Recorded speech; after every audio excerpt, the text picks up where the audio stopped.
오늘 설교 제목은 등불은 등경 위에입니다. 등불은 등경 위에. 예수님은 당시에 유대인들이 누구나 알아들을 수 있는 일상의 도구, 삶의 어떤 상황을 가지고 비유의 말씀을 합니다. 당시의 유대인들은 등불을 감람유를 사용했습니다. 그래서 등불을 만들고 이 등불을 등잔대 위에, 당연한 이야기겠지만 그 위에 올려두어서 주변을 밝힙니다. 오늘 말씀 들어보면 등불을 등경 위에 두는 것, 즉 등불을 우리 옛날로 호롱불을 이 등잔대 위에 두는 것은 상식적인 이야기입니다. 촛불을 촛대 위에 꼽는 게 당연한 것이고 어두워져서 밝히려고 촛대를 보이는 곳 위에 두지 어느 누가 그 촛대를 귀하다고 침대 밑에 놓고 그릇으로 덮을 사람이 누가 있겠냐는 거죠. 위험하기도 하고 주변이 전혀 밝혀지지 않지 않겠습니까? 너무 상식적인 말씀입니다. 예수님께서는 굉장히 짧고 지극히 상식적인 비유를 통해서 전달하시고자 하는 메시지가 있는데 오늘 우리가 읽었던 말씀의 핵심 메시지라고 한다면 22절 말씀이 됩니다.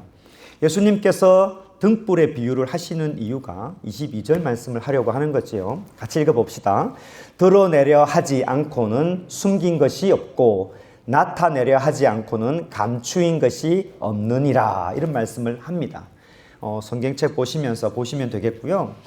말씀을 보면 좀 꼬여있는 듯한 느낌이 듭니다. 드러내려 하지 않고는 숨긴 것이 없고 나타내려 하지 않고는 감추인 것이 없느니라. 우리말 성경이라는 버전이 있습니다. 성경도 종류가 많지요. 좀 쉬운 성경책인 우리말 성경에는 이 말씀을 무엇이든 숨겨진 것은 드러나고 무엇이든 감추어진 것은 나타나게 마련이다. 이렇게 되어 있습니다. 그러니까 쉽게 이야기하면 등불이 세상을 밝히듯이 비밀은 온 세상에 반드시 드러난다. 이 말씀을 주님이 하고 있는 거죠. 자, 그렇다면 말씀을 좀 깊게 들어가기 위해서 하나 던져야 된 질문이 뭐냐면 등불이 뭐냐 하는 겁니다. 예수님이 말씀하시는 이 등불이 뭘까? 또 우리의 등불일 수도 있죠. 이 등불이 무엇이냐 하는 것입니다. 그래서 앞뒤로 나와 있는 오늘 마가복음의 앞뒤로 나와 있는 다른 비유의 말씀들을 참고해 보면은 이 등불이 하나님의 나라다라는 것을 알 수 있습니다. 하나님의 나라입니다. 그러니까 예수님의 이 등불의 비유의 말씀은 하나님의 나라는 감추어지지 못하고 반드시 온 세상에 드러난다. 이 말씀이 되는 거죠. 너무 중요한 말씀입니다. 너무 중요한 말씀이기 때문에 예수님께서는 무슨 말씀을 하셨습니까? 들을 귀가 있는 자는 들어라. 이런 말씀합니다. 다른 말로 하면 누구든지 알아들을 수 있는 등불의 비유의 말씀이시지만은 깊게 들어가 보면 모든 사람이 이 비유의 말씀을 다 이해할 수 있는 것은 아니다라는 말씀이 되겠고 그래서 우리로 하여금 주의 깊게 들어라 이 말씀이 됩니다. 이 말씀 즉 들을 귀 있는 자는 들어라 이 말씀이 오늘 갑자기 나타난 말씀이 아니에요. 지난주에 씨 뿌리는 자의 비유에 보면 성경책의 9절 말씀에 똑같이 되어 있습니다. 9절 말씀에 또 이르시되 들을 귀 있는 자는 들으라 하시고 라고 말씀하셨습니다. 지난번 비유에도 말씀하시고 등불의 비유에도 말씀을 하고 있는 거죠. 같은 말씀인데 청중이 다릅니다.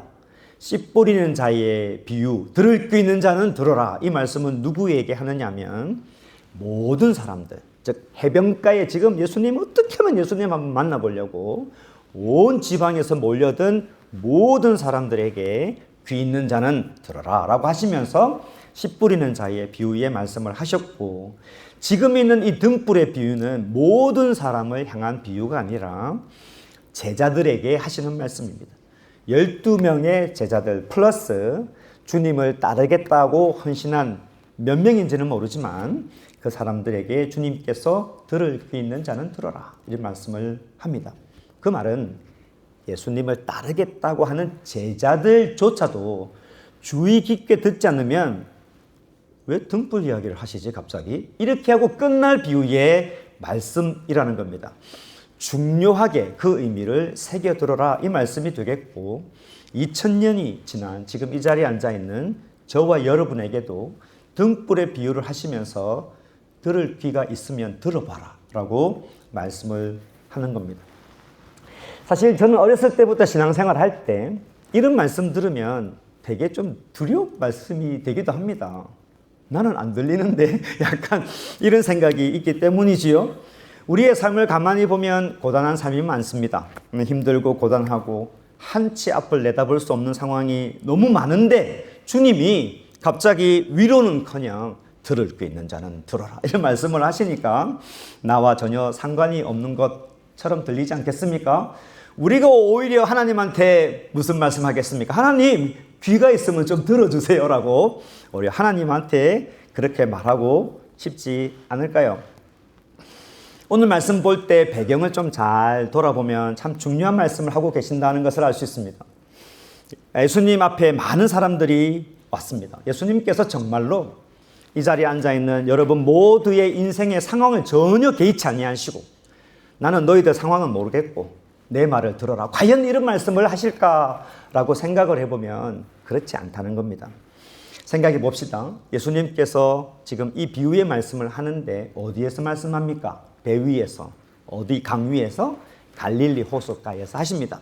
누구에게 합니까? 수많은 사람들이 있는 그 지역에서 이런 말씀을 하고 있는 거지요. 얼마나 많은 사람이 몰려들었습니까? 얼마나 많은 사람들이 각자의 인생의 문제를 가지고 왔겠습니까? 이 사람은 이 문제, 저 사람은 저 문제. 1000명이 몰려왔다면 1000명의 인생의 문제를 가지고 오지 않았겠습니까? 돈 문제, 자녀 문제, 질병 문제, 영적인 문제, 건강의 문제, 온갖 문제를 다 가지고 왔습니다. 이 수많은 인생의 1000가지의 문제면 1000가지의 인생의 문제에 예수님께서 답을 다 해주셨어야만해도 불구하고 그거 개의치 아니하시고 들을 게 있는 자는 들어라 이 말씀 하시는 거면 어쩌면 모든 인생의 1000명, 10,000명에 되는 인생의 모든 질문 앞에 이게 답이다 라고 말씀하시는 게 아닐까 하는 생각이 드는 거죠. 예수님께서 들을 귀는 들어라 이렇게 말씀하실 때는 기본적으로 우리가 들으려고 해야만 들릴 수 있습니다. 다시 말씀드리면 주님께서 귀가 있으면 들어라 이 말씀은 우리가 부주의하게 듣거나 딴 생각하면서 들으면 이 말씀이 전혀 들리지 않는다 이 말입니다. 여러분은 다른 사람과 대화할 때 어떻습니까? 대화가 잘 됩니까? 부부지간에도 그렇지요. 나는 당신과 대화를 할 수가 없어. 대화가 되지가 않아. 당신과 대화하고 있으면 여기가 너무너무 답답하다 라고 이야기하지요. 그런데 가만히 생각해 보면 대화가 안 되는 이유가 뭐냐면 들으려고 하지 않기 때문입니다. 두 사람 다 하고 싶은 말이 너무 많은 거예요. 그러니까 어떤 사람이 이야기할 때 충분히 왜 저런 말을 하려고 하는지 진짜 입을 딱 닫고 그 말을 들어야 되는데 할 말이 많으니까 아내가 남편이 입을 딱 열기 시작하면 쓸데없는 소리하고 앉아있는데 이미 마음속으로 컷을 딱 하고 듣기 때문에 전혀 들리지가 않게 되죠. 들을 때는 집중해서 들어야 들리는 겁니다. 기도도 마찬가지 아니겠습니까? 하나님 앞에 내가 할 말이 너무 많아. 할 말이 너무 많으면 아버지께서 하시는 말씀이 들리겠습니까? 내가 할 말이 많은데. 설교도 마찬가지 아니겠습니까? 똑같은 설교라도 어떤 사람은 그걸 아멘으로 귀가 열려서 들리는 사람이 있고 어떤 사람은 전혀 그 귀에 들리지 않습니다. 차이점이 뭘까요? 하는 것이죠. 오늘 여러분 등불의 이 비유의 말씀을 잘 듣기 위해서는 지난번에 마무리하지 못했던 씨 뿌리는 자의 비유의 말씀으로 돌아가야만 합니다. 왜냐하면 씨 뿌리는 비유에서 주님께서 이렇게 말씀하셨습니다. 13절 말씀이죠. 이 말씀에서 주님께서 어떻게 말씀하셨냐면 너희가 이 비유, 무슨 비유? 씨 뿌리는 자의 비유, 농부의 비유를 알지 못할진대 어떻게? 모든 비유, 그러니까 등불의 비유, 그 다음에 겨자씨의 비유 등등의 앞으로 나오는 비유를 어떻게 알겠느냐라고 말씀하셨기 때문에 씨 뿌리는 자의 비유를 다시 한 번 더 살펴보고 오늘 이 말씀 속에서 결론을 한번 찾아보려고 합니다. 씨 뿌리는 자의 비유, 다 알고 있는 이 말씀의 핵심이 무엇입니까? 아닌 게 있죠. 좋은 땅이 우리 마음밭이라고 그래서 내 마음을 잘 가다듬으면, 착하게 살면, 그래서 30배, 60배, 100배의 열매를 맺는다. 그런 윤리적인 결론이 아니라는 거죠. 하나님의 말씀이 그렇게 가벼울 리가 있겠습니까? 자, 씨 뿌리는 자의 비유에는 적어도 4가지의 핵심 메시지가 있습니다. 이 씨 뿌리는 자가 비유가 참 이해하기 위해서는 4가지 핵심 메시지를 잘 알아야 합니다. 첫 번째 핵심이 뭐냐면 농부가 씨를 뿌렸다는 겁니다. 씨 뿌리는 자의 비유의 제일 처음 핵심 비유가 뭐냐면 농부가 씨를 뿌렸습니다. 14절 말씀에 보면 이 씨가 무슨 말씀인지 분명하게 말씀하고 있습니다. 씨 뿌리는 자는 말씀을 뿌리는 것이니라 라고 되어 있습니다. 비유이지만 농부가 씨를 뿌렸다는 것은 하나님 아버지께서, 우리 아버지 하나님께서 씨를 뿌렸다, 말씀을 뿌렸다, 이 말씀이 되는 거죠. 자, 그렇다면 이 말씀이 무슨 말씀이냐? 지금 이렇게 목사가 설교 시간에 말씀을 전하는 일반적인 말씀이 아닙니다. 하나님이 농부가 씨를 뿌렸다, 하나님이 말씀을 뿌렸다고 할 때 이 말씀은 아주 특별한 말씀이 되는데, 마가복음 시작부터 이야기하고 있는 예수는 그리스도다, 다른 말로 예수는 메시아다라는 복음의 말씀을 말씀이라고 하는 겁니다. 하나님의 나라가 이제 이 땅에 왔다는 말씀이죠. 죄와 사망의 권세를 가지고 있는 사단의 나라는 망하고 하나님의 나라가 도래했다는 이 아주 특별한 복음의 말씀이 아버지 하나님을 통하여서 이제 뿌려졌다, 이 말씀이 되는 거죠. 그래서 씨 뿌리는 자의 비유를 이해하는데 두 번째 핵심 메시지가 뭐냐면, 그렇게 뿌려진 씨, 즉 복음, 즉 하나님의 나라는 생명력이 있다. 이 씨는 그 자체 안에 놀라운 생명력이 있다는 것이 씨 뿌리는 자 비유의 두 번째 핵심 메시지가 되는 거죠. 비록 길가에 뿌려지고 돌밭에 뿌려지고 그리고 가시떨기가 많은 땅에 뿌려지는 한이 있다 할지라도 씨가 잘못이 아니라는 거죠. 이 씨는 무조건 뿌리를 내리고 싹이 나고 열매를 맺게 되어 있다는 겁니다. 그래서 씨 뿌리는 자의 비유의 세 번째 핵심 메시지가 뭐냐면, 그 씨를 가진 자, 그 복음을 가지고 있는 자, 그 하나님의 나라가 무엇인지를 확실히 알고 있는 자, 이 복음으로 말미암아 어둠의 세력이 확실히 물러간다고 확실히 믿는 자에게는 어떤 일이 있어야 되냐? 열매를 맺어야 된다. 씨 뿌리는 자 비유의 세 번째 메시지는 그 씨를 가진 자는 열매를 맺어야 한다는 내용이 되는 거죠.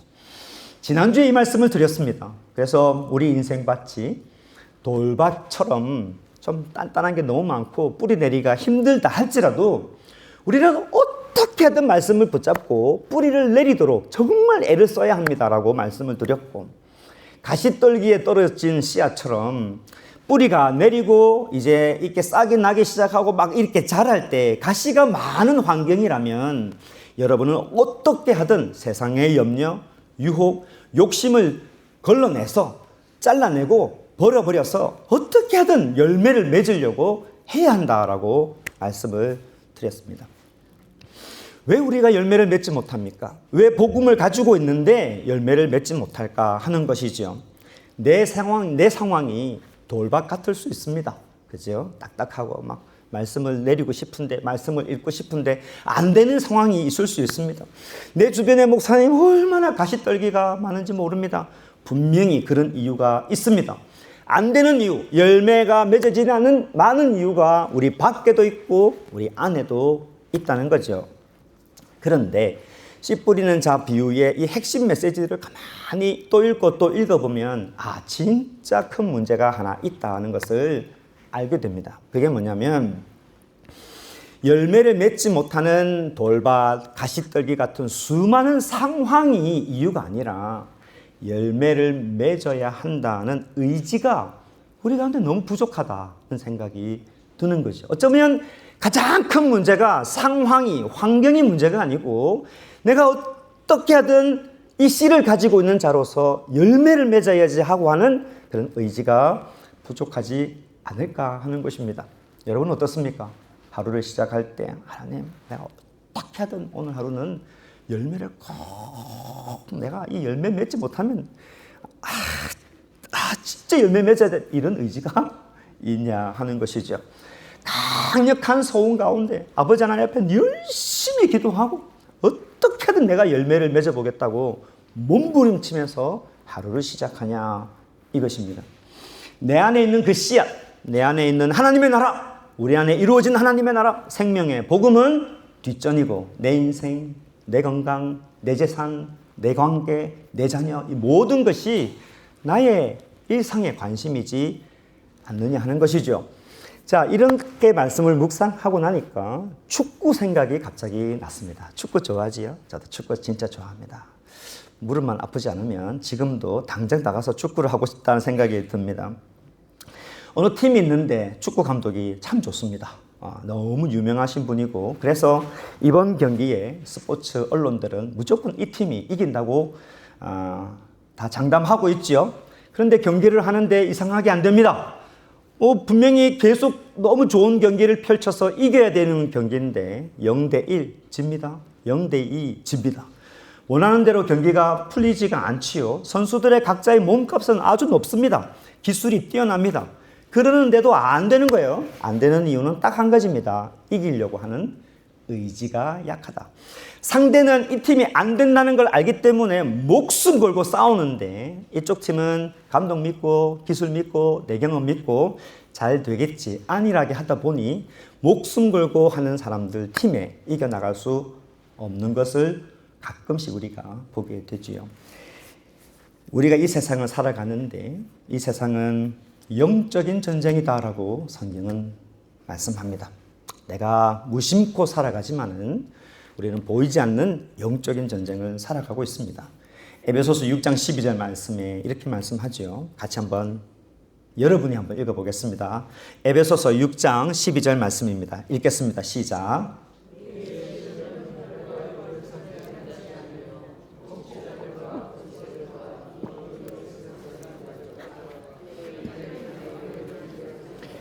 그렇죠. 주보에도 말씀 나와 있으니까 줄을 꺼가면서 깊이 읽어보십시오. 우리의 삶은 영적인 전쟁이 확실합니다. 우리는 이런 영적인 전쟁 속에 있습니다. 우리의 대적이 되는 보이지 않는 마귀는 어떻게 합니까? 베드로는 우는 사자처럼 어떻게 하면 믿는 자를 삼키려고 한다고 합니다. 마귀는 압니다. 사단은 압니다. 종말이 임할 것을 알고 자기가 그냥 무저갱에 떨어질 것을 압니다. 발악을 하고 모든 의지와 수단과 방법을 가지지 않고 공격을 하려고 하지요. 얼마나 최선을 다합니까? 그러나 우리는 어떻습니까? 하나님, 감독 되시는 하나님 믿고 같은 팀원 믿고 그동안 나의 경험 믿고 잘 되겠지 하고 안일한 경기를 하고 있지 않느냐 하는 겁니다. 나의 말씀 생활, 나의 기도 생활, 나의 예배 생활은 얼마나 철저하고 얼마나 내가 노력하면서 처절하게 이 경기에 임하고 있느냐 하는 것입니다. 머리를 땅에 묻고 내 무릎이 닳도록, 누구 말대로 낙타 무릎이 되도록 늘 무릎 꿇고 하나님 앞에서 얼마나 기도하고 있느냐는 것입니다. 어느 순간에 신앙을 할 때 1년, 2년은 괜찮았다가 10년, 20년, 30년 하다 보니까 그냥 주님만 오십시오 빨리 이렇게 하고 기다리고는 있지 않느냐는 겁니다. 씨 뿌리는 자의 비유는 우리들에게 주는 메시지가 치열하게 열매를 맺어야 한다. 들을 게 있는 자는 들어라라고 말씀하고 있습니다. 그래서 우리는 이 씨 뿌리는 자 비유의 마지막 4번째 핵심 메시지를 찾아야 합니다. 왜 우리가 이 세상에서 치열하게 싸워야 하고 또 열매를 맺어야 되는지 그 이유가 되기도 하고, 이 4번째 핵심 메시지는 오늘 등불의 비유와도 연결이 되어집니다. 그 말씀은 11절에서 시작합니다. 지난주에 살펴보지 못한 말씀이죠. 이르시되, 예수님께서 말씀하십니다. 하나님의 나라의 비밀을 너희에게는 주었으나 외인에게는 모든 것을 비유로 했다. 굉장히 중요한 네 번째 메시지가 포함되어져 있는 말씀입니다. 하나님 나라에 비밀이 있는데 누구에게 주어졌냐? 너희에게 주었답니다. 너희가 누굽니까? 제자들입니다. 12명의 사도들 플러스 예수님을 따르고 헌신하겠다는 일단의 무리들이지요. 그런데 예수님께서 이 제자들에게는 하나님의 비밀을 다 알려주었는데 외인들, 다른 사람들에게는 이걸 비유로 싹 감췄다. 이렇게 말씀하고 있는 거죠. 그러니까 들으려고 해도 들리지 않는다. 이 말씀이 되는 거죠. 왜 감췄느냐? 그 다음 말씀 나와 있습니다. 그 다음 말씀 12절 말씀해 보면 이는 그들로 보기는 보아도 알지 못하며 듣기는 들어도 깨닫지 못하게 하여서 돌이켜 죄사함을 얻지 못하게 하려 함이니라 라고 엄청난 어려운 말씀을 하고 있습니다. 이상하지 않습니까? 예수님 같으면 왜 그걸 감춥니까? 모든 사람들이 다 알아듣게끔, 모든 사람들이 하나님 앞에 딱 나오게끔 너무너무 쉽게 다 알아들을 수 있도록 말씀하셔서 죄사함을 다 얻게 해서 모두 하나님 앞에 다 데리고 가면 얼마나 좋겠느냐. 근데 그렇지 않겠다는 겁니다. 어떤 사람에게는 알리고 어떤 사람에게는 숨기겠다는 것이죠. 11절과 12절 말씀을 묶어서 풀이해보면 너희에게는 우리를 포함해서 하나님 나라의 비밀을 알려서 깨닫게 하고 죄사함을 얻게 했다. 그러나 외인들에게는 비밀로 감추었다. 이 말씀을 하고 있는 겁니다. 되게 궁금하지요. 왜 이런 말씀을 하실까? 예수님께서 구약에 있는 이사야의 말씀을 인용하시면서 말씀하십니다. 이사야 6장 10절 말씀을 인용하시는 건데 그때의 상황을 보면 왜 이런 말씀을 하실까? 조금 이해가 되어집니다. 구약으로 역사를 거슬러 올라가 보면 배경이 이렇게 됩니다. 이스라엘 백성이 타락했습니다. 많이 타락했습니다. 엄청 타락했습니다. 시커멓게 타락했습니다. 하나님 앞에 그냥 완전히 등을 돌리고 입술만 살아서 아버지 제사는 열심히 드리지만 하나님이 속이 너무너무 상하게 되셔서 화가 엄청 나셨습니다. 그래서 하나님께서 이 백성들을 어떻게 하셨냐? 눈도 막고 귀도 딱 막아버렸습니다. 그 말씀이 이렇게 되어 있습니다. 이사야 6장 10절 말씀이죠. 이 백성의 마음을 둔하게 하여서 그들의 귀가 막히고 그들의 눈이 감기게 하라. 염려하건대, 이럴 때 눈이 싹 감기면 깜짝 놀라죠. 눈이 감기게 하라 염려하건대 그들이 눈으로 보고 귀로 듣고 마음으로 깨닫고 다시 돌아와 고침을 받을까 하노라. 아멘은 아닌 것 같아요. 이게 어떻게 보면은 하나님이 너무 화가 난 거예요. 내가 이 백성들이 고침받지 않았으면 좋겠다. 이런 마음이 듭니다. 어떻게 그럴 수 있지? 쉬운 예를 들어보면 그렇죠. 여러분 아들이 있습니다. 아빠가 충분히 이야기하고 그러지 말라고 충분히 이야기했는데도 아들이 지 마음대로 행합니다. 너무 돈이 많이 들어가. 너무 사고를 많이 쳐. 아빠가 그걸 해결하는데 너무 지치게 되는 거죠. 아빠가 또 용서해주고 고쳐주고 아들의 지위를 다시 세워줍니다. 근데 이 아들이 또 얼마 가지 않아서 아버지의 말을 무시하고 친구들과 더불어 엉뚱한 짓을 하고 정말 또 말도 안 되는 짓을 해서 아버지의 마음을 완전히 찢어놓습니다. 또 아버지가 그러지 말아라. 그러면 안 된다. 근데 이게 계속 반복되는 것이죠. 여러분이 아버지라면 어느 날 또 아들이 와서 아버지 말한 걸 완전히 무시하고 다음엔 안 그럴게요 하면서 빈다면 여러분은 어떻게 하시겠습니까? 버리겠다는 겁니다. 마음은 아프지요. 유치장에 가든 감옥에 가든 네가 철저하게 깨달아서 돌아오든지 이제는 내가 널 도와주지 않겠다. 아버지가 어떻게 합니까? 아무 말 안 합니다. 아버지가 어떻게 합니까? 도와주지 않습니다. 그리고 아들이 깨닫고 철저하게 깨달아서 두 번 다시 그러지 않도록 스스로 돌아오는 마음으로 그렇게 하지 않겠냐는 거죠. 그래서 구약의 역사를 보면은 이스라엘 백성이 어떻게 됩니까? 바벨론 포로로 잡혀갑니다. 무슨 노래도 있잖아요. 뭐 바벨론 하면서 머리에 뭐 하고 이런 것처럼 철저하게 깨닫고 그래서 다시 돌아옵니다. 그 말씀을 예수님께서 지금 인용하셔서 하시는 말씀입니다. 그런데 씨 뿌리는 자의 비유의 말씀을 가만히 들어보면 완전히 다른 게 있습니다. 구약은 그래도 또 한 번의 기회가 있습니다. 그러나 여기 말씀은 기회가 전혀 없습니다. 그래서 귀 있는 자는 귀담아 들어라 이런 말씀을 하고 있습니다. 제자들에게는 이루 말할 수 없는 큰 은혜가 있습니다. 예수님을 따르는 자에게는 엄청난 은혜가 있지만 외인들, 즉 복음을 거부하고 바리새인들처럼 보아도 들어도 보지 않으려고 하고 듣지 않으려고 하는 이 강박한 무리에게는 이 비유의 말씀이 강력한 하나님의 심판의 말씀이 된다. 이 말씀이 숨겨져 있는 것이지요. 끝까지 강박했던 바리새인들, 자신들의 필요만 채우겠다고 예수님을 한번 만져보겠다고 모인 사람들, 말씀이 어려워지니까 처음에는 좋았다가 말씀이 어려워지니까 뒤돌아서 떠나는 사람들, 이 사람들에게 하나님의 비밀의 말씀이 감추어졌다. 이런 심판의 말씀을 하고 있는 거죠. 기회가 한 번이라는 것입니다. 씨 뿌리는 자의 비유의 네 번째 핵심 메시지가 뭐냐면 하나님의 비밀이 우리들에게 주어졌다는 것이 핵심 메시지입니다. 자, 설교의 마지막에 왔습니다. 잘 들으셔야 합니다. 씨 뿌리는 자의 비유가 왜 우리들에게 복음이 되는지, 외인들에게는 심판이 되지만은 우리에게는 왜 이렇게 큰 은혜가 되는지 알아야 합니다.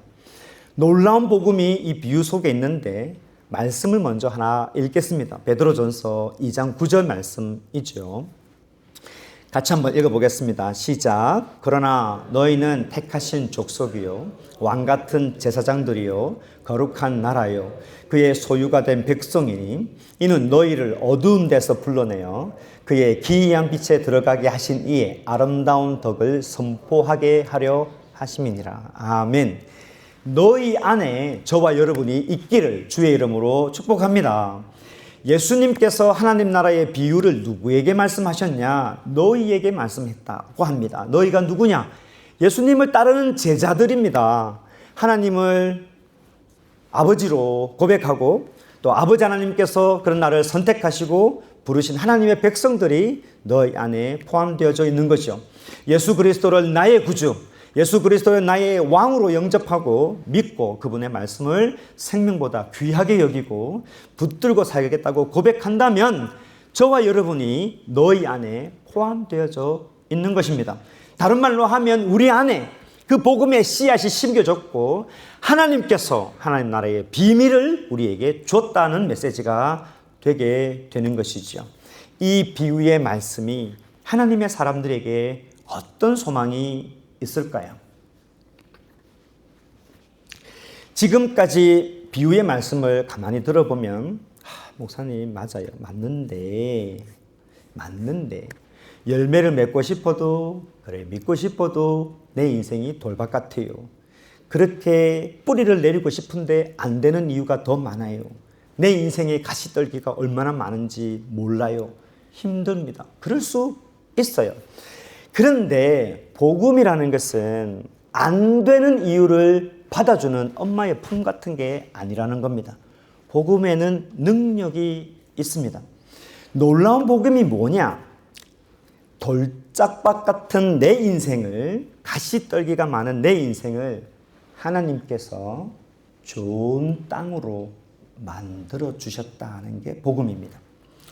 우리가 외인이 아니잖아요. 하나님께서 하나님 나라의 비밀을 우리에게 알려주셨습니다. 그 말은 쩍쩍 갈라져도 그래서 도저히 뿌리를 내릴 수 없었고 이 세상의 염려와 세상 모든 것이 나의 우상이었는데 가시떨기가 많았던 내 인생을 열매를 맺을 수 있는 좋은 밭으로 하나님께서 이미 만들어 놓으셨다는 데에 복음이 있다는 것이지요. 하나님께서 그러면 무슨 말씀을 하실까요?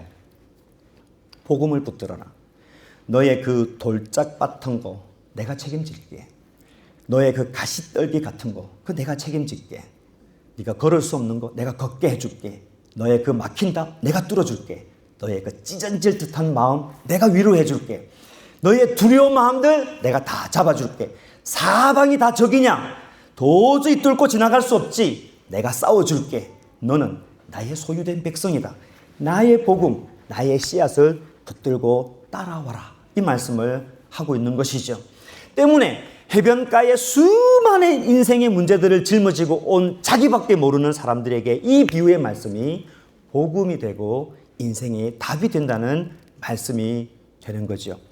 씨 뿌리는 자의 비유를 잘 이해했다면 그래서 등불의 비유의 말씀을 더욱더 이해하게 되는 거예요. 가슴에 와닿죠. 오늘 말씀 등불의 비유의 24절, 25절 말씀에 주님께서는 자, 이제 calculation, 계산을 좀 해봐라 라고 말씀을 합니다. 24절 25절 말씀이십니다. 또 이르시되 너희가 무엇을 듣는가 스스로 삼가라. 너희의 헤아리는 그 헤아림으로 너희가 헤아림을 받을 것이며 더 받으리니 있는 자는 받을 것이요 없는 자는 그 있는 것까지도 빼앗게 되리라 라고 엄하게 말씀합니다. 풀어서 해석하면 이렇게 됩니다. 지금 네가 듣고 있는 이 복음의 비유가 무슨 뜻인지 잘 듣고 계산해야 된다라고 말씀합니다. 이 복음의 열매를 가지고 있다는 것이 무엇인지 잘 계산해서 여기에 올인하면 네가 더 갖게 될 것이고 이걸 놓치게 되면 있는 것도 빼앗게 될 것이야. 약간 갬블링 같은 비유의 말씀을 하고 있지 않습니까? 여러분 계산 잘하지 않습니까? 돈벌이가 된다고 그러면 다 해서 다 벌지 않습니까? 여러분 무슨 계산을 지금 하라고 말씀하고 계십니까? 우리 안에 있는 복음이 무엇인지 그것을 붙잡을 것이냐, 그 복음, 하나님의 나라의 비밀, 그 복음을 붙잡을 것이냐, 아니면 안 되는 인생의 여러 가지 문제를 붙들고 주여 하며 살 것이냐, 그 계산을 잘 해라. 복음을 붙들고 살면 등불이 세상을 밝히는 것처럼 너의 인생이, 너의 가문이, 너의 가정이, 너희 교회가 세상에서 빛이 될 것이다. 이렇게 풀어서 말씀하고 있는 겁니다. 오늘 설교 조금 깁니다. 열매가 그러면 무엇입니까? 열매가 무엇이냐? 예수님의 비유의 말씀은 지금 이 열매들을 말씀하시는 것은 사실 앞으로 일을 내다보시면서 하시는 말씀입니다. 지금 이 복음이 살짝 감춰져 있는데 때가 되면 확 드러날 것이다 라고 말씀하고 있습니다. 그게 뭐냐? 이제 곧 있으면 예수님께서 십자가에서 죽으시고 사흘 만에 부활하시고 승천하십니다. 성령님이 제자들에게 임할 때에 그 씨앗이 불처럼 타오르게 되어서 복음의 열매가 칼큘레이션 할 수 없을 정도로 번진다는 말씀을 하고 있습니다. 막으려고 해도 막을 수 없는 교회가 지상 곳곳에 펼쳐나가고 믿는 자를 그렇게 핍박하는 그 핵심 지역인 로마까지 믿는 자들이 가서 교회가 세워지는 것을 보게 되죠. 사도행전의 역사가 됩니다. 유대인의 혹독한 핍박 속에서도, 로마의 핍박 속에서도, 수많은 전쟁 속에서도, 그리스도인들을 말살하려고 하는 세상의 수많은 대학살 속에서도 복음은 사라지지 아니하고 등불처럼 온 세상을 비추었다는 것입니다. 이 말씀은 내 안에 있는 복음이 무엇이냐라고 질문을 하고 있는 겁니다. 자, 그렇다면 우리가 치열하게 맺어야 할 열매가 무엇인지 아주 분명하게 드러납니다. 열매를 30배, 60배, 100배, 재산이 막 30배, 60배, 100배, 자녀가 30배, 60배 이런 이야기하고 있는 게 아니라는 것이지요. 최근에 몇몇 세미너리 사역자들과 이야기하면서 제 마음에 개인적으로 가슴이 좀 답답했었습니다. 참 좋은 분들입니다. 근데 가슴이 답답한 이유가 뭐냐면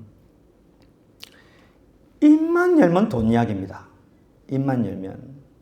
사실 사역자도 목사도 살기 힘드니까 얼마나 힘들었으면 충분히 이해가 됩니다. 그런데 힘든 가운데서도 제 마음이 답답한 이유는 누군가를 향한 열정, 누군가를 목양해야 되겠다는 마음, 내가 지금 힘들지만 그래도 누군가와 성경 공부하고 있다는 그 열정, 내가 나중에 하나님 나라를 위해서 이렇게 내가 청춘을 불태우겠다는 이 마음들이 보기 힘들고 힘들다 돈 하는 이 모습을 봤을 때 마음이 너무 아팠습니다.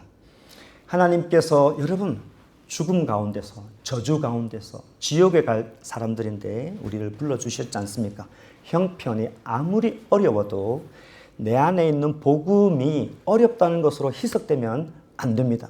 내가 불꽃 속에 죽는 한이 있더라도 이 복음으로 내가 뭔가 하겠다는 마음은 살아 있어야 하는 것입니다. 사랑하는 성도 여러분, 치열하게 복음의 열매를 맺어야 합니다. 우리 안에 뿌려진 씨는 하나님 나라의 비밀입니다. 여러분 가문의 비밀이고 여러분 인생의 비밀이고 남아있는 생의 비밀이 되는 것이지요. 이 씨앗으로 어떻게 하면 매일매일 삶에서 내 인생에서 복음의 열매를 맺을까? 철저하게 오늘 등불 비유는 뭡니까? 계산하라. 계산하라. 계산하면 더 얻을 것이고 계산하지 못하면 있는 것도 빼앗게 되리라고 말씀합니다. 이 복음으로 결론입니다.